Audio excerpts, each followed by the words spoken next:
conversation between a job seeker and a recruitment agent. First, you have some time to look at questions 1 to 6.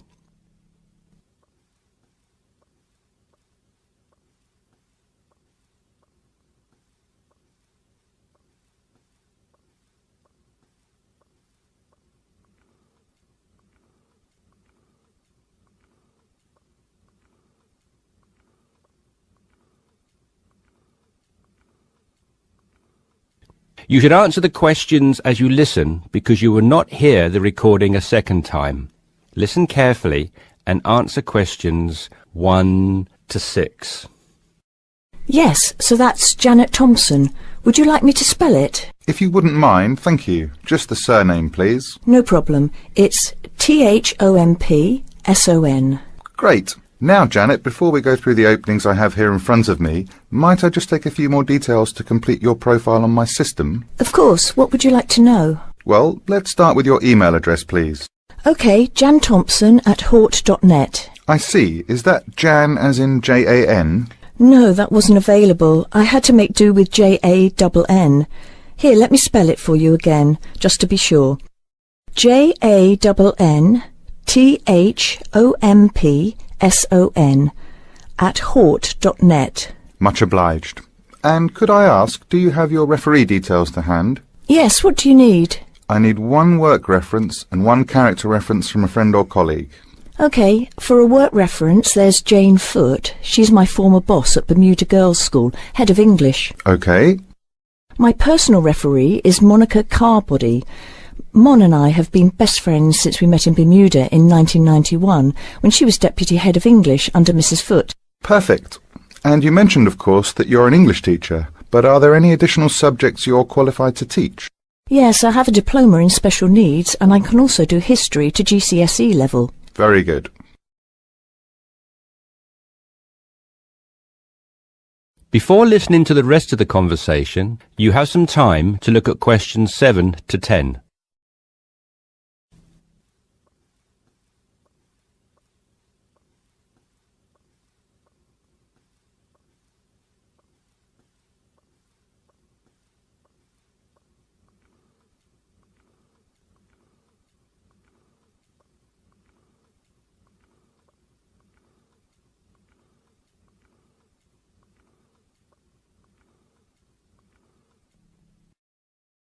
Now listen and answer questions 7 to 10. Do you think I stand a good chance of finding something? Oh, better than good. In fact, we have some positions we can offer you today. You see, it's not so difficult to find a temporary role. Tell you the truth, there are plenty of them around, but getting a permanent position will prove a little more trying, though. Would you be prepared to take up a position short-term? Of course, anything that pays. Excellent. Well, there are 3 positions that I can offer you right now. The first is a teacher of English in LaSalle School. I'm sure you know it, right in the city centre. Yes, near where I live, actually. Even better. Well, it's a 6-month contract, and the very attractive thing about this role is that the head of English at LaSalle will, if she's satisfied with your performance after 6 months, offer to make you a permanent member of staff. Wow, that's food for thought. It certainly is, bearing in mind what I said before about how hard it is to find a permanent role. The second position I have to offer you is in a school near Chelsea. It's called the Chelsea Free School. Are you familiar? I can't say that I've heard of it. Well, this contract is for 1 year, which is a lot better, looking at it from a short-term job security perspective, than the first role I mentioned. But you also have to realise that you are a temporary replacement for a female teacher who has taken maternity leave. There is no prospect of the position being made permanent. I see. I have one other vacancy at the minute, though I doubt you'll find it quite so appealing. It's situated in rural Cambridgeshire. I'll spell that just in case you want to take it down. CAMBRIDGESHIRE. And the school simply goes by the name Cambridge, though it's not in any way related to the other more well-known establishment of the same name. I was just going to ask that. What a lovely location, though, eh? Yes, but there's a catch. It's only a 6-week contract to cover for someone on extended sick leave. I see. Well, I guess that's ruled out then. What sort of salary can I... That is the end of part 1. You now have half a minute to check your answers.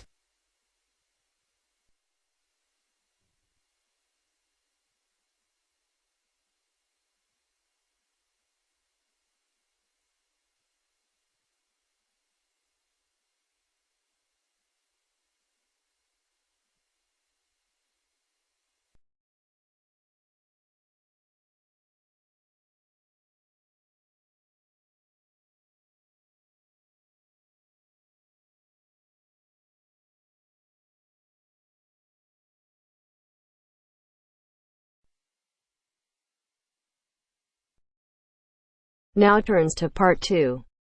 You are going to hear a talk about making the most of graduate school. First, you have some time to look at questions 11 to 16.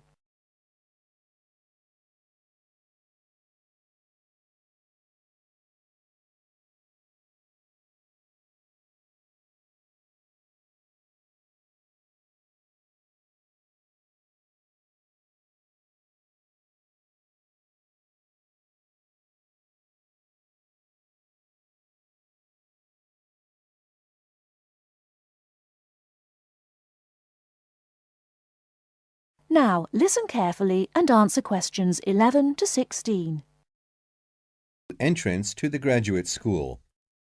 My job now is to give you the graduate school survival guide and make some concise suggestions for getting the most out of your relationship with our research supervisor, getting the most out of what you read, and making continual progress with your research. First, your relationship with your supervisor. This is fundamental. Meet regularly.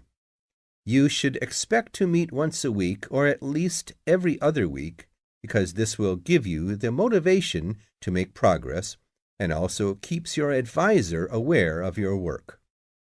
Prepare for your meetings. Come to each meeting.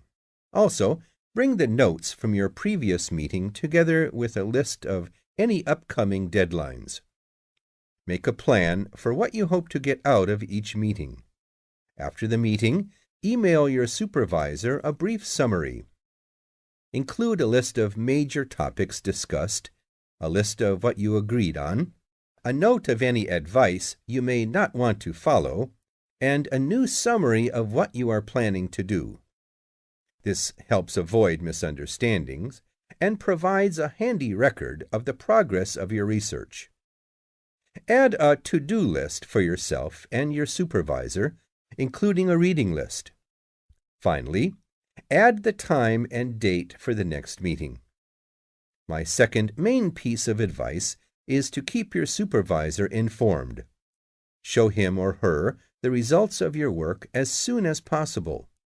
This helps your supervisor understand your research and identify any potential points of conflict early in the process.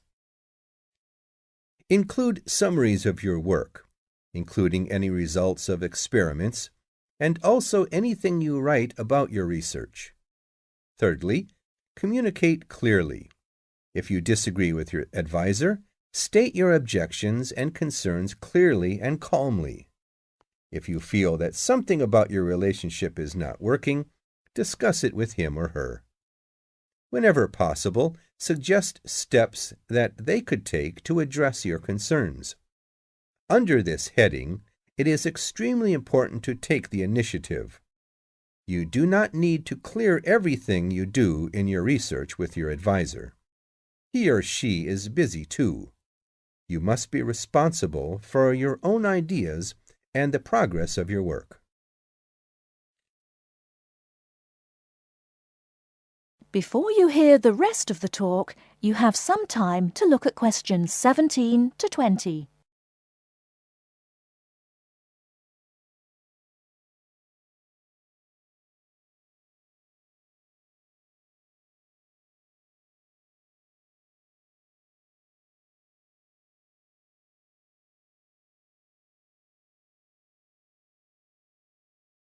Now listen and answer questions 17 to 20. The second section of my talk is about getting the most out of what you read. The first principle here is to be organized. Keep an electronic bibliography with notes and pointers to the paper files. Keep and file all the papers you have read. Point 2. Be efficient. Only read what you need to. Start by reading only the conclusion, scanning figures and tables, and looking at their references. Read the other sections only if the paper seems relevant or you think it might help you get a different perspective. Skip the sections you think you already understand. These are often the background and motivation sections. It's of critical importance to take good notes on every paper you find worth reading. Note especially what problem the author is trying to solve, what approach they take to the problem, and how their approach differs from other approaches. Next, summarize what you have read on each topic. After you have read several papers on the same topic, note the key problems, the various formulations of the problem under consideration, the relationship between the various approaches and the alternative approaches you come across. Let me add one point you might not have already thought of. Read PhD theses. Even though they are long, they can be very helpful for quickly learning about what has been done in your field of interest. Focus particularly on the background sections and method sections. Don't forget to read your advisor's thesis. This will give you an idea of what he or she expects from you. The third section of my talk is about making continual progress with your research. Keep a journal of your ideas. Write down every issue you are thinking about, even if you think it is stupid.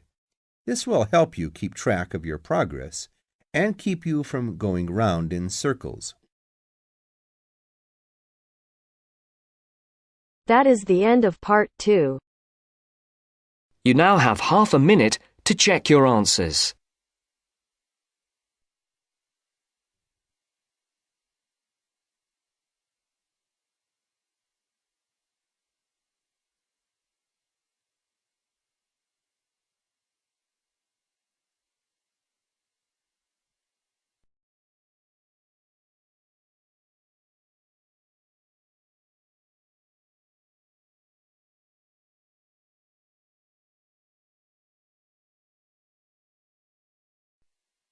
Now turns to part 3.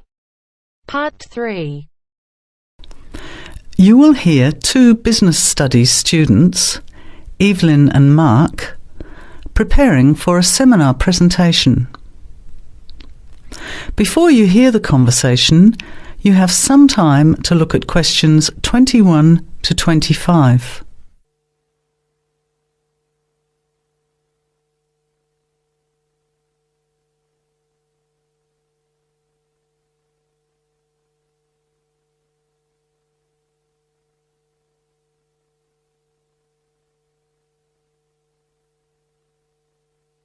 Well, I think the marketing of food would be a good topic. I read a very interesting article the other day about the Canadian food market. I suppose everybody's interested in food, even if it's trying not to eat. Why Canada? I know that's where you come from, but isn't it just all North America, really? No, that's why I thought this article was interesting. Although lots of U.S. companies are well established in Canada, and vice versa, there are still subtle differences between the two markets. It says here, the Canadian market is definitely not a northern clone of the U.S. I like that. And it says that if you understand these differences, it can have a big impact on successful food marketing. So I know that Canada has a big French-speaking population in Quebec. Is this what they're referring to? Not only French and English speakers, there are many different ethnic groups in Canada. It's really quite multicultural.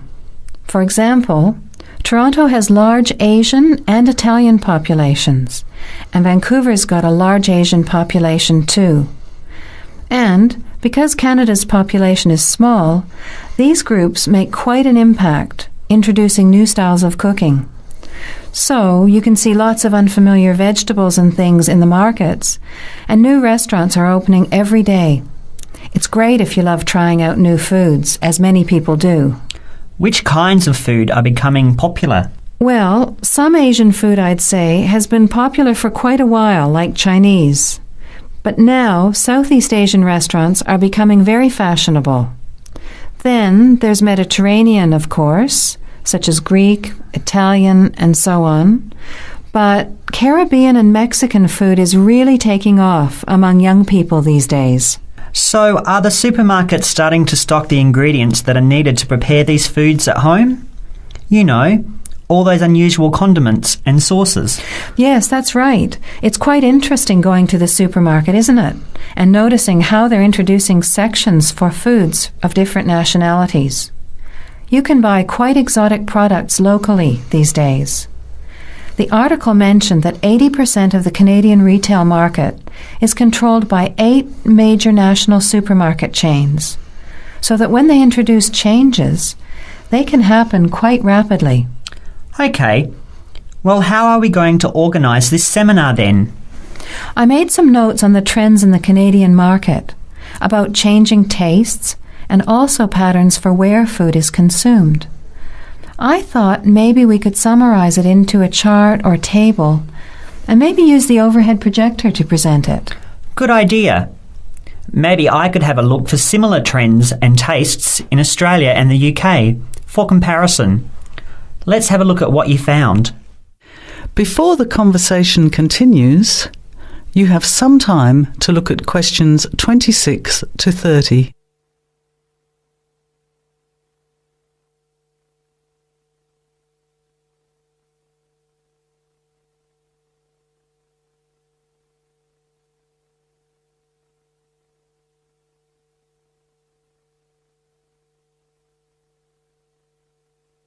Now, as the conversation continues, answer questions 26 to 30. The most significant trend, it seemed to me, was that Canadians are definitely interested in healthy food. For example, did you know that salads are the 3rd most commonly eaten food in Canadian restaurants? Really? What about organic food then? Is that becoming more popular? Yes, it's definitely moving into the mainstream compared to a few years ago. And a recent survey showed that 4 out of 5 shoppers said that they check the fat and nutritional information on the packet when they're deciding what to buy. What other trends did you find out? There's one change I noticed straight away when I was home last year in the meat department. You know, here the meat packaging says rump steak or 4-quarter chops and so on. Well, they discovered that most consumers these days didn't know what to do with these roasts and rounds and ribs. So the government approved a new naming system for cuts of meat, which is related to the required cooking technique. What a good idea. I've never really understood the difference between sirloin, rump, round and all those names. So how many new categories are there? 8. There are 3 kinds of steak, for grilling, for marinating, and for simmering. And then there's what they call quick-serve beef, for stir-fries, I suppose. And premium oven roast, pot roast, and stewing beef. It's a great idea, isn't it? I hope it catches on here. I agree. Any other trends that you thought were significant? Well, what's really interesting is what the article called mobile meals. In other words, more and more Canadians are eating meals away from home, but not just eating more junk food. They're projecting a 40% increase in snack food sales over the next 3 years, and the growth is coming from healthy snacks.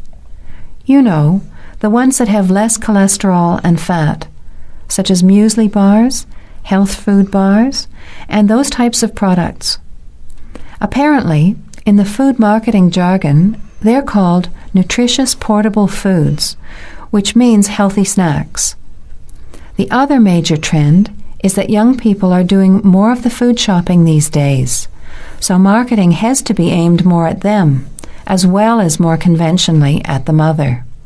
Thanks, Evelyn. I think we'll have an interesting discussion about these trends and the comparisons with other English-speaking countries. I'll see if I can get some information about them to compare with yours, and meet you on Friday to put it together. See you then. Bye. That is the end of part 3. You now have half a minute to check your answers.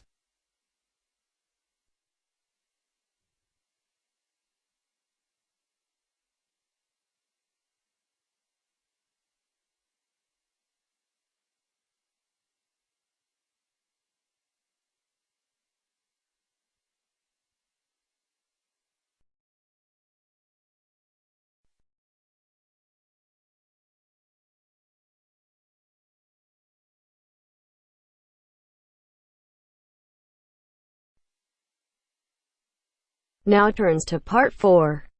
Part 4.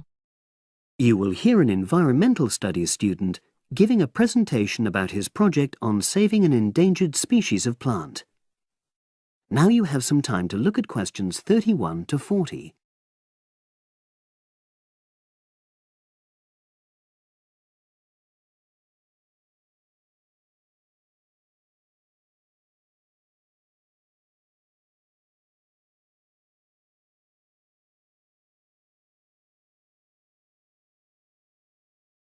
Now listen and answer questions 31 to 40.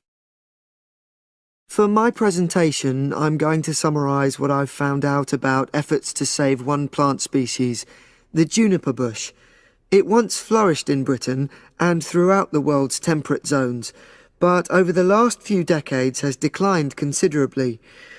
Before I go on to explain the steps being taken to save it in England, let me start by looking at some background information and why the juniper has been so important in cultural as well as ecological terms, historically and in the present day.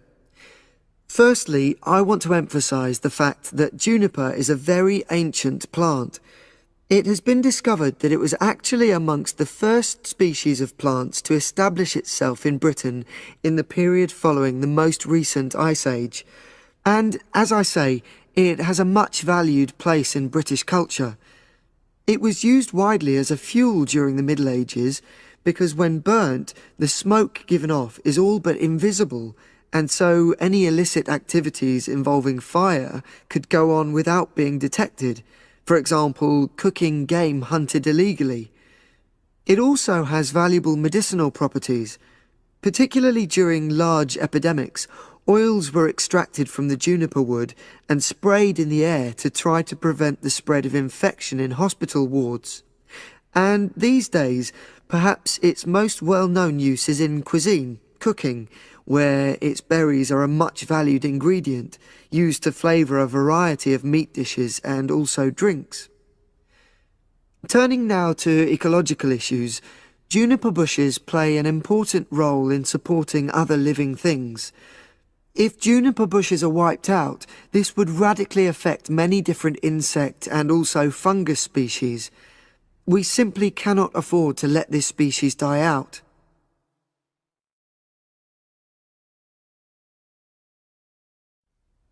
So, why is the juniper plant declining at such a rapid rate? Well, a survey conducted in the north and west of Britain in 2004 to 5 showed that a major problem is the fact that in present-day populations, ratios between the sexes are unbalanced, and without a proper mix of male and female, bushes don't get pollinated. Also, the survey found that in a lot of these populations, the plants are the same age, so this means that bushes grow old and start to die at similar times, leading to swift extinction of whole populations. Now, the charity Plant Life is trying to do something to halt the decline in juniper species. It's currently trying out 2 new major salvage techniques, this time focusing on lowland regions of England. The first thing it's trying is to provide shelters for the seedlings in areas where juniper populations are fairly well established. These, of course, are designed to help protect the plants at their most vulnerable stage. A further measure is that in areas where colonies have all but died out, numbers are being bolstered by the planting of cuttings which have been taken from healthy bushes elsewhere. Now, I hope I've given a clear picture of the problems facing this culturally and ecologically valuable plant, and of the measures being taken by plant life to tackle them. If anyone has any questions, I'd be happy.